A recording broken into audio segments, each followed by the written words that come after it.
Welcome to beyond rainbow. आज की video है फोर एलिमेंट सीरीज का द एयर एपिसोड 16। फाई ने दोबारा कहा कि अब उन्हें यहाँ से निकलना होगा। प्रिंसेस की सेफ्टी के लिए ये जरूरी है। कैथरीन ने किनारे पर खड़ी यॉट की तरफ देखा, जहाँ दो पुलिस ऑफिसर्स उसकी सुरक्षा में तैनात थे। लेकिन गोलियों की आवाजें अब भी आ रही थीं और उसका दिल कह रहा था कि उसे वेयो के पास जाना चाहिए। फिर भी वो जानती थी कि अगर उसने कोई भी गलती की तो सबकी जान खतरे में पड़ सकती है। बॉस को जैसे ही बताया गया कि प्रिंसेस यॉट पर चढ़ चुकी है और आइलैंड छोड़ चुकी है, वो गुस्से से चिल्लाया, उसे भागने मत दो, बोट का पीछा करो। उसके लिए वेयो को अब भी मारना जरूरी नहीं था, क्योंकि वो समझ चुका था कि वेयो सिर्फ उन्हें डिस्ट्रैक्ट कर रही है। असली टारगेट अगर कोई था तो वो कैथरीन थी। प्रिंसेस की यॉट अभी शोर से ज्यादा दूर नहीं हुई थी कि एक चोरी की फिशिंग बोट ने उनका पीछा शुरू कर दिया। ये क्रिमिनल्स की आखिरी कोशिश थी। उन्होंने फायर किया और गोली सीधी बोट के किनारे लगी। वेओ ने तुरंत कमांड दिया, ब्लू को नीचे झुकाओ और उसे प्रोटेक्ट करो। पुलिस ऑफिसर्स ने जवाबी फायर किया, लेकिन कुछ ही देर में वो घायल होकर गिर पड़े। क्रिमिनल्स की बोट और पास आती जा रही थी। तभी एक और फिशिंग बोट सामने आई और उसने रास्ता रोक लिया। एक ऑफिसर ने गोली चलाई, जो सीधे एनिमी ड्राइवर को लगी। उनकी बोट का कंट्रोल छूट गया और बाकी दुश्मन गिरने लगे। कैथरीन ने बेचैनी से पीछे देखा। वेओ अब भी अकेले सब कुछ संभाल रही थी। फाई ने बोट का कंट्रोल लिया और प्रिंसेस को सुरक्षित मोड़ पर ले जाने लगी। लेकिन कैथरीन की नजरें अब भी वेओ पर ही टिकी थी। गोलियों की आवाज अब भी गूंज रही थी, लेकिन अंत में वेओ ने आखिरी दुश्मन को भी गिरा दिया। फाई ने राहत की सांस ली, पर कैथरीन की बेचैनी अब भी कम नहीं हुई थी। वेयो पीछे देखो! कैथरीन की चीख देर से पहुंची। एक आखिरी अटैकर, जिसे मरा हुआ समझा था, उठकर गोली चला देता है। वेयो के पास रिएक्ट करने का वक्त नहीं था। गोली उसके सीने में लगी, लेकिन उसने पलटकर जवाबी फायर किया और दुश्मन को वहीं ढेर कर दिया। अब उसका शरीर जवाब देने लगा था। कमजोर पड़कर वो पीछे गिरी और फिर पानी में समा गई। ये बस एक पल का दृश्य था, लेकिन ब्लू ने सब कुछ साफ देखा। वेयो की हल्की सी मुस्कान, जैसे उसे यकीन हो कि अब सब ठीक हो गया है। और फिर वो लहरों के नीचे गायब हो गई। वेयो ने जैसे ही पानी को छुआ, कैथरीन भी उसके पीछे कूदने ही वाली थी, लेकिन भाई ने उसे रोक लिया और खुद पानी में कूद गई। करंट तेज था, पर किस्मत अब भी उसके साथ थी। कुछ ही देर में फाई वेयो को बेहोशी की हालत में पानी से बाहर लेकर आई। फाई को एहसास हुआ कि वेयो ने बुलेट प्रूफ वेस्ट पहनी थी और गोली उसी पर लगी थी, जिससे उसकी जान बच गई। लेकिन गिरने और इम्पैक्ट की वजह से वो बेहोश थी। अब एक पल भी बर्बाद नहीं किया जा सकता था। उसे तुरंत हॉस्पिटल ले जाना जरूरी था। रेस्क्यू का इंतजार करते हुए कैथरीन ने वेयो का हाथ मजबूती से पकड़े रखा और कहा, तुमने वादा किया था कि मेरे साथ रहोगी, तो अब उस वादे को तोड़ने की हिम्मत मत करना। एक पल भी गवाए बिना रेस्क्यू ऑपरेशन शुरू हुआ। फाई ने प्रोटोकॉल के मुताबिक बेहोश वेयो को सीपीआर दी और माउथ टू माउथ ऑक्सीजन देना शुरू किया। लेकिन कई कोशिशों के बाद वेयो को जिंदगी देने वाली फाई नहीं, बल्कि प्रिंसेस कैथरीन थी। प्रिंसेस ने बिना झिझक वेयो की नाक बंद की, अपने होठों को उसके होठों से लगाया, उसे वापस लाने की कोशिश में। कैथरीन रोते हुए कहती रही, वापस आ जाओ वेयो, सुन रही हो ना? मैं तुम्हें मरने नहीं दूंगी। ये नहीं पता चला कि ये प्रोसेस कितनी देर चला, लेकिन उसकी मेहनत बेकार नहीं गई। आखिरकार वेयो ने जोर से खांसा। उसके फेफड़ों से समंदर का पानी बाहर निकला और वो फिर से सांस लेने लगी। फाई तो राहत में गिरने जैसी हालत में थी, और कैथरीन, जो अब तक डर से कांप रही थी, अब खुशी के आंसुओं में डूबी हुई थी। वेयो ने आंखें खोली तो अपने पास प्रिंसेस को पाया और धीरे से उसका नाम पुकारा। कैथरीन ने कांपती आवाज में कहा, आइंदा मुझसे छुपकर जान जोखिम में मत डालना। अगर तुम्हें कुछ हो जाता तो मैं खुद को कभी माफ नहीं कर पाती। वेयो ने धीरे से कहा, मैं ठीक हूँ, मेरे लिए मत रो। लेकिन कैथरीन ने दृढ़ता से दोहराया, मैं तुम्हें कभी कुछ होने नहीं दूंगी। फाई की आवाज अब भी सदमे में थी जब उसने कहा, ऐसे डराया मत करो। फाई की उस रिक्वेस्ट में डर साफ झलक रहा था। वो भी उतनी ही डरी हुई थी जितनी कैथरीन। वेयो ने हल्के से सिर हिलाया। अब जब उसे जिंदगी दोबारा मिली थी, वेयो जान चुकी थी कि चाहे हालात कैसे भी हों, उसे सबके लिए जिंदा रहना है। उसकी नजरें कैथरीन के शांत चेहरे पर पड़ी, जो आंसुओं के बावजूद अपनी खूबसूरती नहीं खो रहा था। और फिर किसी प्रोटोकॉल की परवाह किए बिना वेयो ने अपना हाथ उठाया और प्रिंसेस के चेहरे को धीरे से छू लिया। इसकी परवाह किए बिना कि वो कितनी ऊंचे रुतबे वाली थी। लेकिन उसी पल कैथरीन ने उसका हाथ थाम लिया और अपने चेहरे पर रख दिया, जैसे डर हो कि कहीं वो फिर से लहरों में खो न जाए। बस उसी एक जेस्चर ने उनके बीच की हर दीवार गिरा दी। अब दोनों के बीच कोई दूरी नहीं बची थी, सिर्फ एक ख्वाहिश थी, साथ रहने की। सीन चेंज होता है। पीडन और रोज इमरजेंसी फ्लाइट लेकर एयरपोर्ट से सीधे हॉस्पिटल आए, जहां एपो और लाडा पहले से मौजूद थे। हॉस्पिटल में सबको देखकर वेयो ने फाई से थोड़ा नाराज लहजे में कहा कि इतना बड़ा इशू बनाने की जरूरत नहीं थी। वो पहले ही समझा चुकी थी कि सब कुछ ठीक है। लेकिन एपो ने जवाब दिया और कहा कि वेयो और फाई ने अपनी जान को बहुत ज्यादा खतरे में डाला, और ये बात उन्होंने ना सिर्फ उससे बल्कि पी डिन से भी छुपाई। फाई ने सफाई दी कि उसने कुछ छुपाना नहीं चाहा था, वो तो बस एक इमरजेंसी सिचुएशन थी, और वेयो ने ही उससे कहा था कि किसी को कुछ न बताए। वेयो ने अपनी छोटी कजन की तरफ देखा, जो अब सारा इल्जाम उसी पर डाल रही थी। फिलहाल वो डॉक्टर की हिदायत पर हॉस्पिटल में एडमिट थी, ताकि ड्राउनिंग की वजह से कोई कॉम्प्लिकेशन न हो। प्रिंसेस ने खुद को जिम्मेदार मानते हुए माफी मांगी और कहा कि उसकी वजह से वेयो और फाई को अपनी जान जोखिम में डालनी पड़ी। लेकिन वेयो ने उसकी बात को काटते हुए साफ कहा कि प्रिंसेस को कुछ पता नहीं था और पूरा प्लान उसकी अपनी रिस्पॉन्सिबिलिटी थी। फाई ने भी सिर्फ उसकी वजह से सच छुपाया था, इसलिए अगर किसी को ब्लेम करना है तो सिर्फ उसी को किया जाए। लाडा ने बात को वहीं रोकते हुए कहा कि अब दोष देने से कुछ नहीं बदलेगा। सबसे जरूरी बात यह है कि ब्लू, वेयो और फाई तीनों अब सुरक्षित हैं। वेयो ने मन ही मन लाडा का शुक्रिया अदा किया, जो ठीक समय पर बीच में आकर माहौल को शांत कर गई, वरना एपो से एक लंबी डांट तय थी, और उसके बाद पीडिन से भी।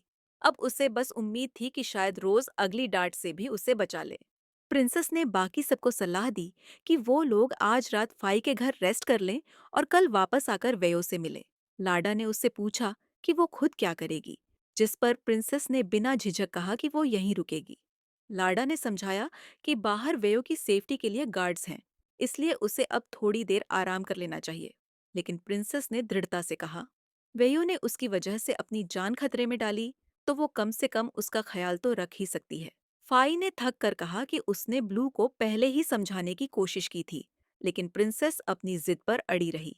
वेयो ने बीच में बात काटते हुए कहा कि वो चाहती है प्रिंसेस आराम करे, क्योंकि जो कुछ हुआ उसके बाद उसे रेस्ट की जरूरत है। हालांकि उसके दिल की बात कुछ और थी। वो नहीं चाहती थी कि कैथरीन वहां से जाए, लेकिन उसे प्रिंसेस की चिंता भी थी। प्रिंसेस ने थोड़ा भावुक होकर पूछा, क्या वेयो उसे वहां से भगा रही है? वेयो ने फौरन नकारते हुए कहा कि ऐसा कुछ नहीं है। वो चाहती है कि वो यहीं रहे, बस थकान न हो इसीलिए। प्रिंसेस ने हल्की मुस्कान के साथ जवाब दिया कि उसे चिंता करने की जरूरत नहीं है। वो वेयो को छोड़कर कहीं नहीं जा रही। धीरे धीरे सब फैमिली मेंबर्स वहां से निकल गए, और अब हॉस्पिटल रूम में सिर्फ वेयो और कैथरीन रह गई थी। उधर बाहर लाडा ने एपो से पूछा कि उसे क्या लगता है, वेयो और ब्लू के बीच कुछ चल रहा है क्या? एपो ने शौक में सवाल दोहराया, लेकिन लाडा ने कहा कि दोनों के बीच जो नजरों का अंदाज है, उसमें कुछ बदल गया है। एपो ने उसे टोकते हुए कहा कि वो शायद ज्यादा इमेजिन कर रही है। वेयो बहुत अच्छे से जानती है कि उसकी पोजीशन क्या है, और ये पॉसिबल नहीं है। फाई, जो अब तक चुपचाप सुन रही थी, खुद को रोक नहीं पाई। उसने सॉफ्टली कहा कि इस दुनिया में कुछ भी इम्पॉसिबल नहीं होता। अगर इंसान को प्यार हो जाए तो क्या वो उससे मुंह मोड़ सकता है? एपो ने तुरंत पलटकर पूछा कि क्या फाई को इस बारे में कुछ पता है? फाई ने धीमे से कहा कि बेहतर होगा सब कुछ वेयो से ही सुना जाए। जब वो रेडी होगी, वो खुद सबको बता देगी, क्योंकि ये उसकी कहानी थी और उसे बताने का हक था। इन्वेस्टिगेशन अब खत्म हो चुकी थी। कैथरीन को थोड़ी राहत मिली, और उसी दौरान उसे मिस्टर वटित से प्राइवेटली मिलने का मौका मिला। वेयो दवाओं के असर में गहरी नींद में थी, इसलिए वटित ने उसे डिस्टर्ब न करने की सलाह दी और कैथरीन को वेटिंग रूम में बातचीत के लिए बुलाया। प्रिंसेस ने वटित से माफी मांगी कि उसकी वजह से वेयो की जान खतरे में पड़ गई, और ये सिलसिला अब भी पूरी तरह खत्म नहीं हुआ था। वटित ने उसे भरोसा दिलाया कि ये उसकी गलती नहीं, बल्कि उन क्रिमिनल्स की थी। कैथरीन ने सिर हिलाते हुए कहा कि वो शुक्रगुजार है कि वटित ने केस कंक्लूड किया। हालांकि अब कैथरीन थोड़ी सुरक्षित थी, लेकिन वटित ने गंभीर स्वर में उसे अलर्ट रहने को कहा। उसने चेतावनी दी कि क्रिमिनल ग्रुप्स या मैडलिन के एजेंट्स फिर से अटैक कर सकते हैं। वटित ने बताया कि उसने प्रिंस कैरल के उस खास दोस्त को खोजने की कोशिश शुरू कर दी है, जिसका जिक्र कैथरीन ने पहले किया था। जब वो व्यक्ति मिल जाएगा, तो कैथरीन की हैंड रिटन लेटर उसके भाई तक पहुंचाई जाएगी। कैथरीन का चेहरा गंभीर हो गया। उसे एहसास था कि उनके पास अब ज्यादा समय नहीं बचा। उसे जल्दी ही रेबल्स को रोकना होगा, वरना देश को जो नुकसान होगा, उसकी भरपाई शायद कभी नहीं हो पाएगी। वटित ने वादा किया कि वो पूरी कोशिश करेगा कि सब कुछ कोऑर्डिनेटेड रहे, और अगर मैडलिन से जुड़ी कोई न्यूज़ मिली, तो वो कैथरीन को तुरंत इन्फॉर्म करेगा। कैथरीन की आवाज़ धीमी हो गई। उसने कहा कि वो नहीं चाहती कि वेयो बार बार उसकी वजह से अपनी जान खतरे में डाले। उसकी आंखों में चिंता साफ झलक रही थी। उस पल की यादें उसे अब भी सता रही थी। वो लम्हा जब वेयो उसके सामने जिंदगी और मौत के बीच झूल रही थी। पुलिस की मदद के बावजूद कैथरीन खुद को बेबस महसूस कर रही थी। उसके अंदर एक गहरा गिल्ट भी था कि वो वेयो को प्रोटेक्ट नहीं कर पाई, और अगर उस दिन वेयो को कुछ हो जाता, तो वो खुद को कभी माफ नहीं कर पाती, क्योंकि आखिर में उसकी भी तो यही कोशिश थी कि वो वेयो को प्रोटेक्ट करे। सीन चेंज होता है।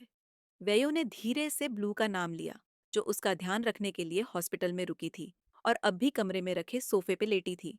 प्रिंसेस ने आंखें खोली और पूछा कि क्या उसे कुछ चाहिए।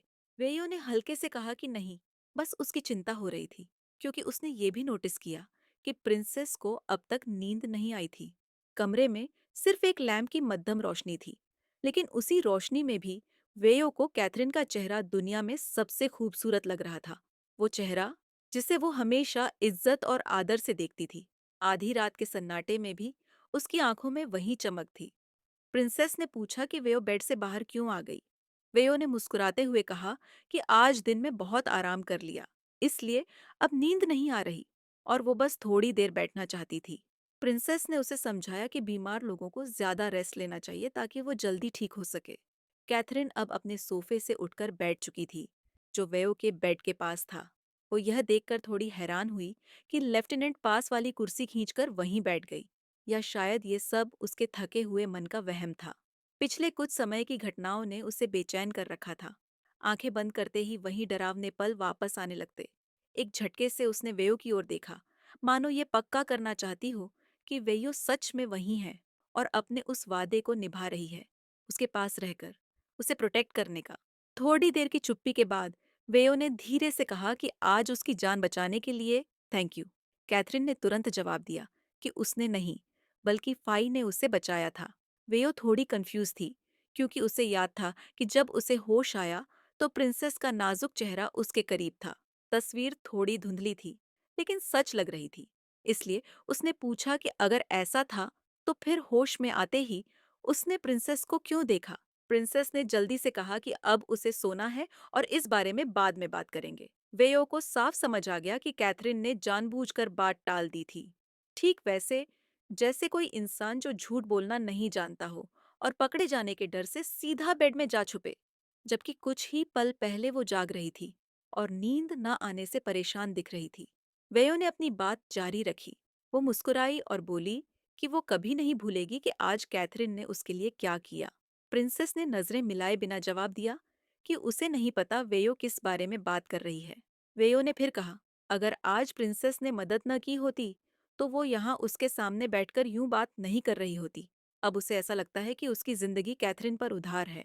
ये सुनते ही प्रिंसेस तुरंत पलटी और वेयो की तरफ देखते हुए कहा, उसने मदद किसी उम्मीद या बदले में कुछ पाने के इरादे से नहीं की थी। लेकिन जब उसने लेफ्टिनेंट की तरफ देखा, तो लगा जैसे वो बिना उसकी बात सुने ही कोई फैसला ले चुकी हो। प्रिंसेस को लगता था कि उसने कुछ खास नहीं किया, भले ही उसने वेयो की जान बचाने के लिए अपनी सारी ताकत क्यों न लगा दी हो, अपने पद और नियमों की परवाह किए बिना। लेकिन वेयो के लिए वो सब कुछ था। और तभी उसने कुछ ऐसा कहा जिससे प्रिंसेस चौंक गई। उसने पूछा, तो अब तुम मानती हो कि तुमने माउथ टू माउथ वेंटिलेशन देकर मेरी जान बचाई थी? कैथरीन ने कुछ नहीं कहा, बस चुपचाप वेयो की नजरों से बचती रही।